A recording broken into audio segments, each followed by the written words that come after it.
If you ever need to organize a long document in Microsoft Word, find headings faster, or jump between sections without endless scrolling, the navigation pane is one of the most useful tools you can turn on. And in this video, I'm going to show you exactly how to show or hide the navigation pane in Microsoft Word in just a few quick clicks. This is a simple tip, but it can make a huge difference when you're working on reports, essays, manuals, or any document with a lot of pages. If this video helps you out, make sure to hit the like button and subscribe for more simple Microsoft Word tutorials just like this. Now let's get straight into it. First, open Microsoft Word and load the document you want to work with. Once Word is open, look at the top of the window and click on the View tab. The View tab is where Microsoft puts a lot of the display and layout options, including tools that help you see and navigate your document more efficiently. After clicking View, look for the Show group on the ribbon. In this section, you'll see a checkbox labeled Navigation Pane. This is the setting that controls whether the navigation panel appears on the left side of your Word window.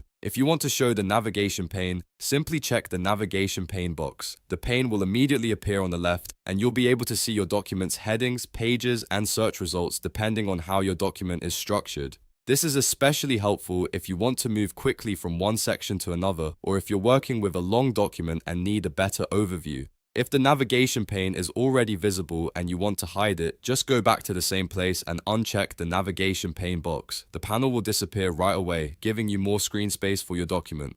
This is useful when you want a cleaner workspace or when you just prefer to focus on the page itself. And that's really all there is to it.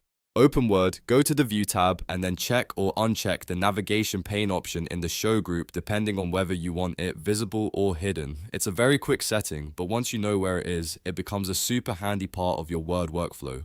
If you found this tutorial helpful, please give it a like and subscribe to the channel for more easy software tips and step-by-step guides. Thanks for watching, and I'll see you in the next video.